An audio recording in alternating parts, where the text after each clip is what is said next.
This is Boxing Tickets NI. We are delighted to be joined with, I'm probably going to say a sensation, probably straight off the bat. Obviously, Paul, when we look at your sort of amateur accomplishments, you've sort of done quite a lot, obviously, as an amateur. But I guess, obviously, your name's Paul Noonan. Noonan, is that correct? Loonam, Noonan. Loon, I, Paul I'm Loonam. uh, I'm forever bad with names. Thankfully, obviously, you don't have a foreign name. Obviously, have a lot more problems with that, which you'll probably maybe come to terms with as you start out and trying to say who your opponent is. You'll probably just be first name terms than anything. But um, I guess as obviously I like to do it. First time I interview anybody, I always like to go back the backstory. Like you're only 22 years of age, so a lot of this is still fresh in the memory for you, whereas some other people have done it in the past. Are going, I'm boxing 20 years, I can't remember things. So, like, what got you involved in boxing? First of all, was it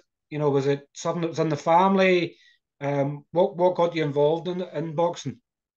Thanks for having me on. I'll just say that. I Yeah. appreciate you taking the time to interview me. But going to my backstory, my dad's dad, so my granddad, his name was actually the boxer Luna. Mm-hmm. So that's kind of where I'm getting my name from. I'm carrying that forward. But he boxed in Manchester. So he moved to Manchester for work and he boxed in Manchester and he actually won a Manchester title. He won a YMCA title. So my dad and his brothers, all my granddad's sons, so they'd be my uncles, they were involved in boxing when they were young. But my granddad sadly passed away when they were quite young. I think my dad was 13 or maybe 12. So they had to kind of move on and just work for the family and make money that way. But my brother started to get involved in boxing. My brother's 33, his name's Kevin. Mm-hmm. Um, he started to get involved in boxing in Clohan Boxing Club in Offaly and he started going there. And then a new club opened up. There was an amateur boxer called Eamon Tootie. His brother opened up the club in St. Carthages in Rahan, just across the way. So my brother went to that club and he just said, "Do you want to come to the boxing gym?" So I went to the boxing gym and the first couple of months it was hard work, I was only a small kid, having that discipline and stuff, it was hard work. But after a year or two, I really started enjoying it, and kind of my brother pushed me a lot. And my dad then got involved in coaching, got involved in boxing more. And boxing has always been in my family, but my dad didn't have the opportunity with that because his dad died when he was so young. So after my brother kind of took off at it, he was doing quite well. He boxed the likes of Philip Sutcliffe a couple of times. Philip Sutcliffe Jr. boxed him. And then from the age of 11, I just started competing and I started, once I got my first win, I just couldn't stop. So I just So, kept going with that, yeah. so what sort of age were you when you first in the gym? Obviously, I've heard stories of people in the gym at 7 and 8, and obviously they can't obviously put the gloves on, let you fight. Even more so, probably more so now. Young kids are allowed to do exhibitions before they get to the stage of obviously fights. So, what age would you have been when you first went into a boxing gym? So when I first went into the club, I think I was 7 or 8. I was only a child, and it was just one because it was a small class of boxers. So I was training with my brother. My brother would have been 18 at the time. So we were all kind of just lumped in training together. And it was quite tough because I was trying to keep up with them. But my brother always said to me, he said, "You keep practicing. Look at the boxers that are, the older boxers. Kind of look at them. Keep practicing your skill." I think I was at the time I was around 50 kilos and I was only coming into 9, 10, so it was quite heavy for a kid. Mm-hmm. But he just said, "Stay on the bag, practice your skills." And I remember I used to just stay on the bag. I wasn't worried about running, sit-ups, push-ups. I was just honing my boxing skills, my left hook, my right hook. But yeah, so I was thrown into a couple of exhibitions and I remember I boxed up in the Red Cow Hotel. They had a Lucan Boxing Club ran like a Golden Gloves competition. So my brother and a couple of experienced boxers, they were actually fighting on the card, but they managed to get me an exhibition. So that was my kind of first proper exhibition and one that I always remember. I think it's actually on YouTube as well for me. I think I was 10. So I had a couple of exhibitions, but that's the one that stood out was when I was 10. They had an exhibition and I think Ed Griffin, he's from Dublin. Runs Esco Boxing Club. He was the referee. So from there, it was, boxing on kind of a bigger stage, not just in smaller shows up in Dublin, and I done really well. So it was like from there, I just built on that. And then from 11, I started competing then. So for your dad then obviously with his obviously father being a boxer and obviously him not being a boxer, him then being involved in your career now, it probably takes him, probably gives him memories sort of, that he sort of maybe wanted to be a boxer, didn't box. He obviously now is you, he's very heavily involved in your career. So like do you see, I guess, well, everything you've had so far, like you obviously do you obviously do this for your family, yourself and everything else, but like do you see the pride from obviously your father there when obviously he sees you getting your arm raised, that like it's like a small child sort of again, he's sort of giddy and everything else, like is that what fuels you on a daily basis sort of to do your best? Yeah, it definitely is. Like boxing is in our family, even though like me and my brother have kind of been the only ones to compete. Now I had a cousin, he won a third year novice national title, so it's always been in the family. But with my dad, he wouldn't let on, he wouldn't get too excited. He takes every day as it is. But I know in the back of it, it does bring back a lot of memories for him, and I think he knows it's good to keep the boxing in the blood because I used to play a lot of Gaelic football, but it was just the boxing that was always kind of in our family. So it's yeah, definitely doing that. It's it's kind of a family thing and doing it for my family, doing it for my dad, my granny, whose husband was my dad's dad. Who he boxed, so kind of doing it for her and keeping it alive in the family. It's great to be able to do that. It's something you sometimes see in other sports, obviously football, Gaelic, and everything else. Where obviously the fathers get involved in coaching and stuff as well. I guess we're seeing probably, more so now that obviously your father would probably get involved to make sure that you're not doing something that obviously that they're not comfortable with, something, and then they just get a passion for it, you know, which is it's remarkable in some ways because everybody remembers football and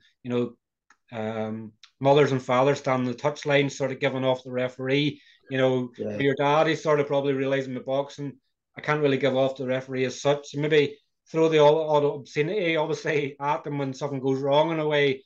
But obviously, it's great to see that sort of the family connection you're sort of going to have moving forward, and even from the amateurs as well. yeah, no, it's great to have that because since I started as an amateur, it's all kind of been driven by family, and my dad was my coach, and then when my brother hung up the gloves, he started coaching me, and since I was young, it was the two of them always coaching me. Even if my brother was training himself, he was kind of I was looking up to him, and he was helping me out big time with my training, and from like 10, 11, I was kind of trying to train on his level too, which was he was fighting in the intermediate level at the time. Now Mm. would be known as senior. Um, so yeah, no, look, it's really really good to have the family around it. And with now, I'm in a new gym now in Unit 3 in Naas. Mm. My dad gets down the odd time during the week because he's working obviously. So he gets down and he's able to help me out. But with the thing with my dad, we went down to Unit 3 beforehand, and he seen what way it was run, and Niall Barrett, he's the coach.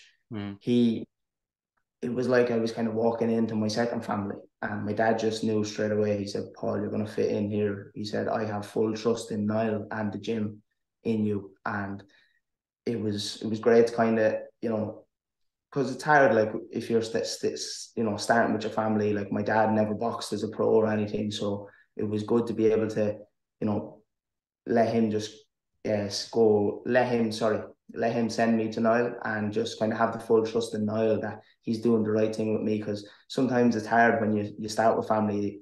The family might get hard to kind of let go a little bit, but as I said, my dad's always going to be involved in my career because he's been there since day one, and he knows me truly, and he knows what's best for me, so he's always going to be there. Obviously your early memories obviously of boxing, who would you sort of, I guess obviously everybody has a hero and somebody to aspire to. Who would you sort of growing up sort of trying to have the technique of, would you, probably I'm thinking, probably 11 years, maybe have the likes of Canelo, Floyd Mayweather. Who would you sort of looked up to as an early age as a boxer? Um, from an early age, I've always kind of looked at Floyd Mayweather in his era when him and Pacquiao were kind of one on one. But definitely Floyd Mayweather, I like the way he approached the pro sport in that business aspect, and kind of always tried to look out for himself. Um, but as a technician wise, Alexander Usyk, I love Usyk. I think his style kind of emulates into different weight classes. You know, for such a big guy, he's able to move so well. His angles, his accuracy with his punching. So I've always looked at Usyk from an early age, and since maybe it was 13, 14. I think it was after he won the Olympic medal. He was boxing in the WSB, I think, against George Joyce. So kind of when I seen him then, I liked Usyk, and I always kept an eye out for him and studied his skills. But in the modern day, I think Terence Crawford as well. I really like Crawford. So the way he's able to switch hit, and he makes it look so easy. You know, the way he can just switch and hit, and his kind of counter punching skills, and also the way he can turn on the fire when he needs to. You know, I think I kind of looking at Crawford now in the last maybe 2 years as well. So look, there's loads of good technicians there to take things from, but I'm just trying to add them into my game and be the best me, you know. Probably when you look at, obviously, when you mentioned there Floyd Mayweather and Isaac and Terence Crawford, probably fair to say you're probably, you're a classy sort of boxer, obviously fast hands, obviously really good defense, really good counter puncher. Would that probably be a fair assessment probably of where you are as a boxer? That would be a good assessment, yeah. Definitely fast hands. I think I've good kind of ring generalship and craftsmanship. Also as well, I like to switch it too. I've boxed some fights in the opposite stance, so I'm able to approach each fight the way it needs to be, you know. But yeah, counter punching since day one has always kind of been my bread and butter. But like Terence Crawford, that's why I've been watching him a lot recently. The way he's able to turn it on when he needs to, you know, and then maybe get back to his counter punching. So yeah, that's a good assessment of my style. But also the switch hitting as well is one that a lot of people kind of seen out of me in the last 2 years. Which stance would you prefer then? Would obviously be mostly orthodox, or would you southpaw, or I guess it just depends on who it is. But what would be your preferred stance? My preferred stance would be orthodox, but I want to make it become um kind of, you know, an even playing ground with either stance, that you wouldn't really be able to tell is he going to be orthodox or southpaw. So it's definitely what I'm working on a lot.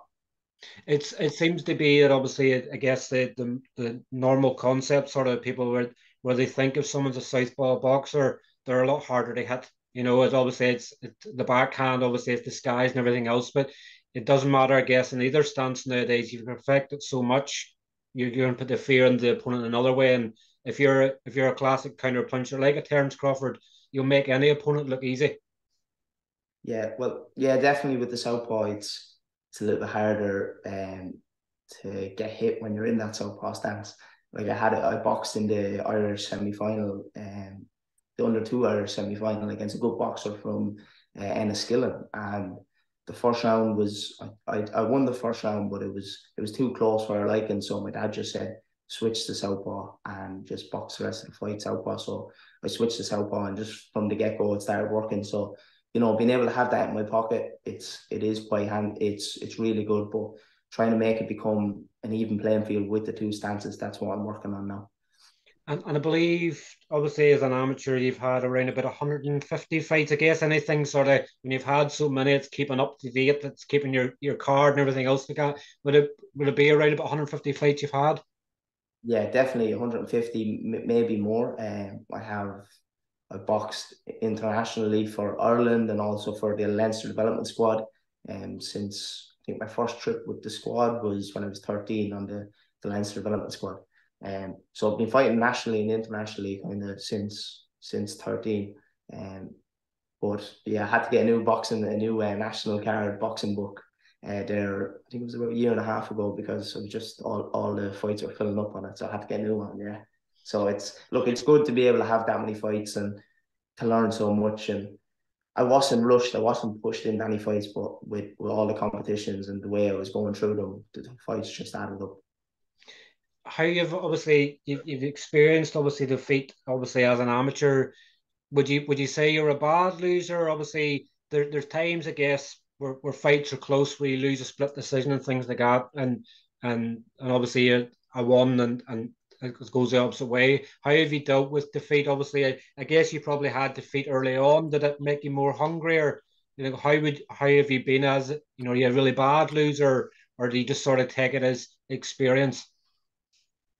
Definitely as an amateur, I I obviously had a couple of fights that I didn't win. But I was always told, it's when I was maybe 12, 13, and I lost a couple of them fights and maybe a couple of provincial championships. I was told, look, it's the long game. So, like my brother told me, he said, it doesn't really matter if you win it now. He said, no one's going to look back and remember you won the Leinster Championships when you were 12. He said, it's all about when you get older, winning that elite title. And to be honest, if anyone that I fought and anyone that has beat me, even if it's on a 3-2 split, on a 4-1 or whatever, they've always seen the sportsmanship that I show. I don't, I'm not a person that's going to, begrudge someone just because of the judge's decision. Like, it's not down to them. So, every fight, no matter if I win or lose, I always have that sportsmanship. And I think it's just my personality as well that I just look, when you're trying so hard, it obviously is very disappointing. And sometimes I might have a little, might get upset to myself or maybe to my partner. But look, that's what it's all about. It's all about experience and learning. And no, I've been really good. I just show good sportsmanship always, no matter if I win or lose. The experience you sort of build up, obviously, I guess everybody can see the success you've had as an amateur, but at 22 years of age, the experience you have there, obviously turning over pro now, that experience obviously is going to count for a lot. You're probably in some ways maybe going to move backwards a bit because the level when you first get into obviously a pro ring, you're not going to get put in with like a world beater straight away. So it's sort of when you were used to someone being on your chest and sort of three rounds sort of going at it, you're sort of going, why is this guy not coming to box? He's here to survive. Sort of that's going to take a bit of transition for you. Yeah, it'll be quite different. Like within the last 2 years, I've been in against uh, world world class boxers, multiple time national champions and all. So it will be different, but there's a lot of new things on the card. It's not about just getting into the ring and fighting. It's making the weight the day before, getting used to the shows, getting used to the walkout music, getting used to them 8 ounce gloves because they are a lot different. So it is kind of, it might be a back step in level in terms of skill wise, but just trying to get used to the pro game, it's going to be different. And look, I will take my time with it and learn from it. I guess that's the good thing, obviously. Sometimes the sort of the normal person in the street will sort of look at someone's record where you fight them first off and go, "What's going on?" But it's that transition across. It's not that you can just switch from an amateur code to a professional code like that. You have to learn and adjust. You're pretty much starting from day one again. So you have to make sure you're comfortable, particularly with you having a new team and with obviously niall and stuff there as well. You have to take time as a bed and then to get used to each other before he can then go, you're ready for the next step, you're ready for the next step. Yeah, definitely. Look, with working with Niall, I knew it's where I needed to be in order to, kind of feel that family presence as I have since I was young. But the first day in the gym, I kind of felt, I had all my skills, all my amateur skills, and kind of felt, geez, like kind of going back to day one. But yeah, again, I love that because it's all learning for me. Every day is a school day, and it will take adjustment and stuff. But now I said, look, whatever you have, we're just going to add and build around it because you have good assets, and we're just going to make them better and add in a couple of little things. But look, I don't think much is going to change about my style. A few bits that need to be changed, but look, I have my bread and butter, and I'm going to stick with that.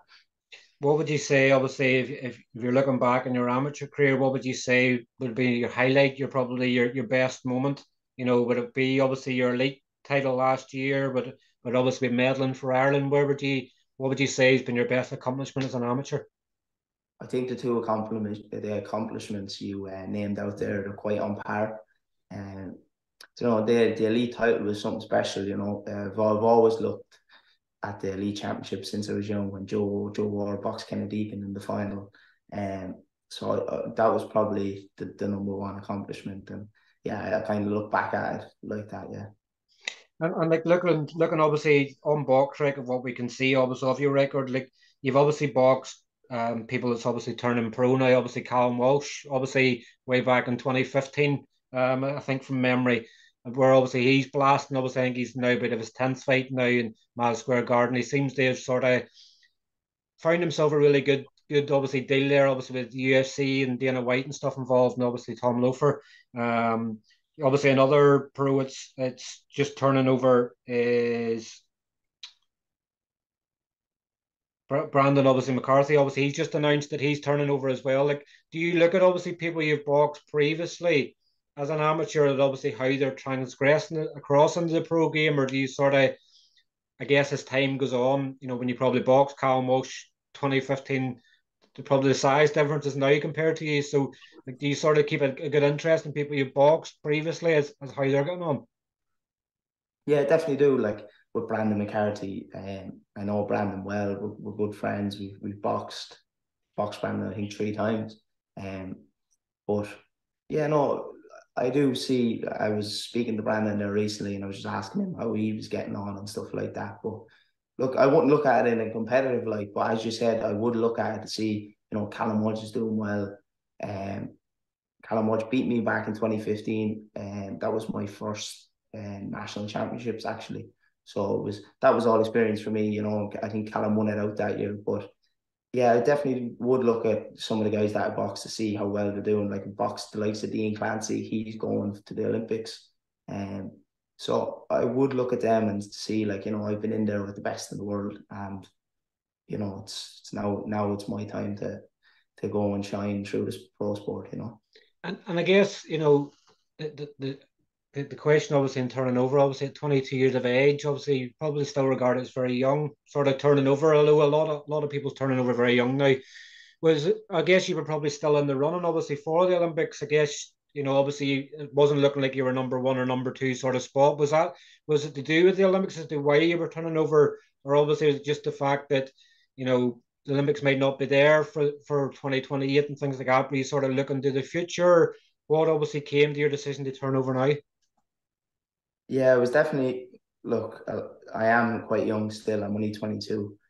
So even from the young age, I've always kind of looked to the future and looked for the long game. And for me, it just didn't suit me anymore. And I think I wanted to turn to professional. That's kind of what I wanted in my heart and soul. And I've always looked at the Floyd Mayweather and Pacquiao era from when I was maybe 8, 10 years old. I used to watch all them fights live. And that's my main dream. And it always has been my main dream is to box as a pro and, do well, win world titles as a pro. So it was the Olympics was my stepping stone towards that goal, but now it's just kind of root around that stepping stone and just you know work from here now to achieve that. So look, it was a bit of a disappointment that I couldn't go to the qualifiers, but look, everything happens for a reason, and I'm glad now that the position I'm in, I'm training in a great gym. I'm very happy with the way things have worked out now. I guess the older years obviously of going to the Olympics and obviously medaling and things like that and getting big promotional contracts, they're not really there anymore unless you're an Uzak or unless you're a Lomachenko or a Katie Taylor. There's no like big, like probably Michael Conlan was probably the last one that got a big contract, out of switching across, but there's no big contracts anymore. So you put yourself through that. We obviously see the politics involved and everything else as well. Like look at Kurt Walker for an example. Kurt Walker won two out of his three rounds and still lost. It's crazy when you think of that as the Olympics. And I think he lost out by a single point. I think he was scored a 5-0. He was scored, and then one that he won clear was scored a 4-1. So like he was that close to medaling. Duke Reagan, I think it was. Whereas regardless whether you medaled, yes, it's brilliant having a medal for your country, but whenever you have aspirations of moving to professional boxing, it's not going to get you a 6 or 7 figure signing on fee. Yeah, definitely hit the nail on the head there. And like as I said, I used to look at Terence Crawford, and I'm still looking at Terence. He's worked from the ground up. I think he good few amateur fights, but he's shown he's worked from the ground up, and you know that's what I'm here to do now. Work and build from here. And look, everything's in the past. I'm really grateful for the amateur career that I had, but look, just for me personally, it was time to move on and just create a new venture for myself. So the Olympic paths are brilliant, but as you said, the 6, 7 figure pay, the 7 figure contracts, they're not really there as much as they used to be. And obviously turning professional, obviously with Jay Byrne and JB Promotions, they're sort of new onto the scene now. In 10 days' time, they're going to have their third show since what October, November sort of time. how did it sort of come about? Was there anybody else interested? Were you sort of looking at other angles? Sort of, what was it with Jay that sort of ticked all the boxes for you and signing with JB Promotions? Yeah, so firstly, I went and trained with Anthony Crolla over in Manchester, and I was kind of looking at maybe taking the UK route, but great training over there. Done a small training camp, got some sparring, and said you're welcome over any time, and I really clicked with the lads over there. But yeah, no, I came back, I kind of reflected on it, and I just thought it was best for me now to stay in Ireland, because I think it's a good thing to build your profile in Ireland and, build your fans where you're from, and they're the people who's going to get behind you. So that's what I did. And I spoke to a couple of people I trusted.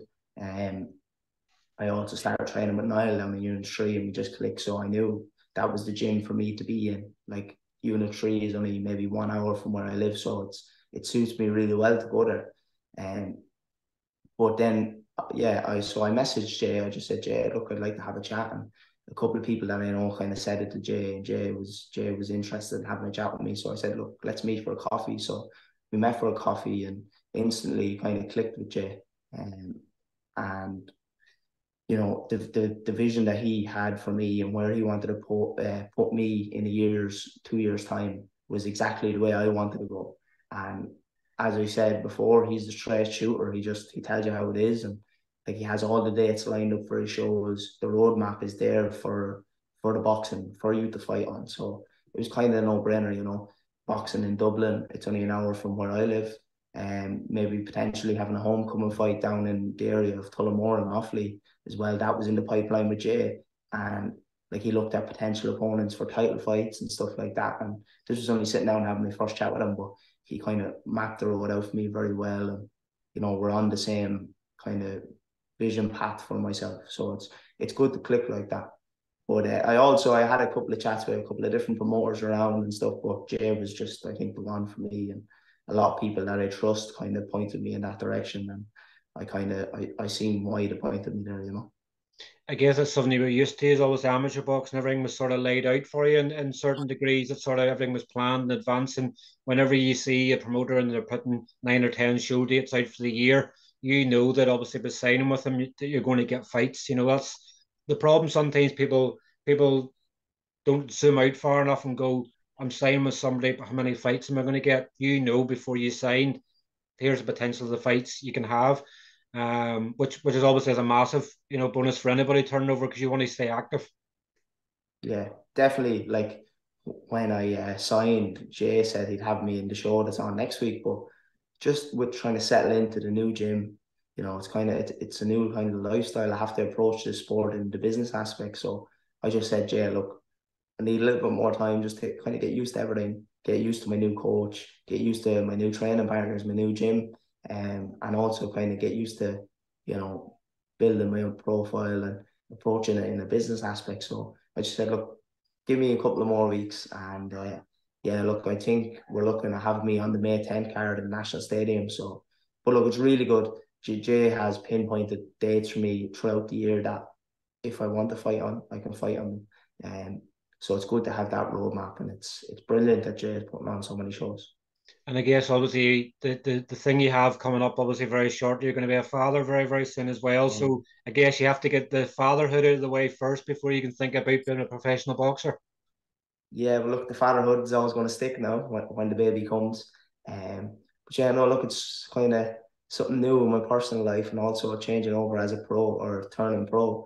It's another new thing. So I said to Jay, look, be patient with me. I want to just, get used to the new kind of life that I'm building. So he said, yeah, that's fine. He said, no problem. He said, take your time, do what you have to do. And he said, when you want to fight, the fights are there. So it's brilliant to have that. And obviously, just finally, obviously, I'm just looking at the timer there. Unfortunately, Zoom only gives us so long. We can keep you on all day. Probably people watching will go just get to the end. What obviously, have you always kept a good eye on the professional Irish boxing scene? Like it's thriving at the moment. We're 3, 4 days out from obviously Padraig McCrory, obviously headlining in Orlando. He sort of had to come through, didn't have a massive amateur career, sort of had to build himself up through the small hall scene. He's probably I haven't met anybody in boxing that doesn't like Paddy. have you sort of kept a good eye on Irish boxing? I guess Katie Taylor, you're always going to keep an eye on because she's an idol for everybody. What have you made of, obviously, I guess, I wouldn't even probably say a rise of Irish boxing. It's probably nearly like a new breed coming through. Have you always kept a really good eye on the professional scene? Yeah, always kept an eye on the professional scene. I grew up watching pro boxing before I watched the amateur boxing, but as an amateur, I kind of, I needed to emulate the good amateurs like Mick Conlon and Kurt Walker, maybe foreign national box or foreign amateur boxers as well. So, but always through it every Friday night, every Saturday night, me and my girlfriend sit down and we watch pro boxing, so I'm always keeping an eye on it. But yeah, I'm looking forward to Patrick McRory's fight on Saturday. Um, be a tough one, but definitely always keep an eye on the Irish scene. And now that I'm involved in it, I'm gonna definitely watch out a lot more. Yeah, Definitely is. And are you looking forward to, obviously, I guess, I guess the weird part sometimes for being a boxer now is sort of having to, I wouldn't say beg, but obviously you're having to obviously advertise yourself, obviously looking for sponsorship, having to sell tickets and things like that. Are you looking forward to sort of the new challenges that will come along with that? definitely am. I think I have the personality to that suits the professional game, and I'm not afraid to put myself out there. So definitely looking for sponsorships is quite tough. And look, if anyone wants to get in touch with me, feel free to get in touch with me. But yeah, no, look, it's a new aspect to the game, apart from the fighting, and I'm excited to that because I think I'll grow within that aspect of the game. Yeah. And I just obviously want to finally obviously touch on your coach Niall. Obviously Niall's been involved in obviously quite a lot of amateur boxing. What was it that sort of got you obviously involved with Niall? Obviously, was it seeing what he's sort of done with a lot of amateurs? He obviously was involved with a lot of Gary College career and still is even with Gary in Liverpool. What was it that sort of got you obviously in line with Niall? Like obviously anybody with an Irish boxing knows who Niall is and um how detailed and everything else is. What was it got you and Niall together? I boxed in the Algarve Box Cup in late 2022. And Niall was over there with one of his boxers. She's an elite boxer, Kelsey Leonard. Mm-hmm. I just met Niall and had great chats with Niall, and I was just sitting there soaking up everything he was saying, and he he had a lot of good advice for me, and not that he wasn't expecting anything for it. He was just kind of dishing out and just being a nice guy. I boxed in the Celtic Box Cup there before the last Elite Championships. And after it, I sat down with Niall. I just had a great chat with him again. Just got on with him on a personal level, like, just kind of clicked with him. Um, and then he's a great photographer down in the gym. Her name is Babs Babs. Daly. She does a Yeah. lot of shots for Gary and stuff. And he just sent me a message. He said, "Hey, Paul." He said, this was just after Christmas. He said, Babs will be down in the gym if you want to shoot up. And he said that she'll shoot a couple of pictures and that for you. So kind of from there, going in, actually training in his gym, I seen how good the training was, how well the whole crew was. And so I just said, no, look, I'd love to come back and do a bit of training, and just I was kind of eyeing it up myself, but he didn't know that. Obviously, he didn't know if I was going to turn pro or amateur, so I was kind of eyeing it up myself. And I went back and I had a couple of more sessions, and I just sat down with Niall and said, look, Niall, I think this place is the place for me. And instantly he said, yeah, no problem. And he kind of advised me to, don't just come to me. Niall said, Niall, seek out everyone else, see who's the best fit for you. And he said, I'm glad to have you on board in the team. So I went around. I had a couple of camps here and there, and I just didn't click as good with anyone. Niall was the guy for me to click with. So I'm Yeah. I'm delighted that I made that decision, and it just happened so easily. I've obviously spoken to Niall quite a lot of times, obviously involved with Gary and stuff like that in camps, and he just seems to be that sort of, he's not pick me, it's sort of make your own mind up. And that's sometimes the traits you want from someone. They don't just want them to be totally selfish in themselves. It's all about you. And Niall likes to stay in the shadows of things. So like anybody's asking Niall for an interview, you having a hope, he doesn't want that spotlight. He'd rather the boxer takes a spotlight. And that's what you want as a coach. Yeah, look, Niall's very, very unselfish. Um, and maybe sometime I'll get him to jump in for an interview with me and yourself. But no, look, Niall just wants my best interest at heart. And since an amateur, I've worked with my dad and my brother, and it's a family thing. So that goes without saying. Now, with someone you don't know as much, you're trying to find your ground with that. But from the first day I met Niall, me and my dad said like he is kind of that person. He just wants my best interest at heart. So look, it's been a no-brainer to go with Niall, but yeah, he's such a good guy and great. He's a great view on the pro sport and with kind of how you should approach it in a business way and even in a fighting way and looking after your health, which is so important. So look, it's been brilliant and it's only the start of me and Niall, so it's time to grow. And even for my dad to get used to Niall training me and for Niall to get used to my dad. So it's taking time for everything to click, but it will click and it's nearly clicking already. Definitely. Well, Paul, listen, obviously, thanks very much for your time. I know this time we're just about to run out. Obviously, thanks for coming on and having a chat with us. All the very best of luck, obviously, with the child coming. And I'm sure we'll catch up with you, obviously, once you make a professional debut. Of course. Thanks very much for having me. Cheers for that. No problem. Paul, cheers. Take care. Thanks. Yeah, Bye-bye. bye-bye. Bye-bye. Bye.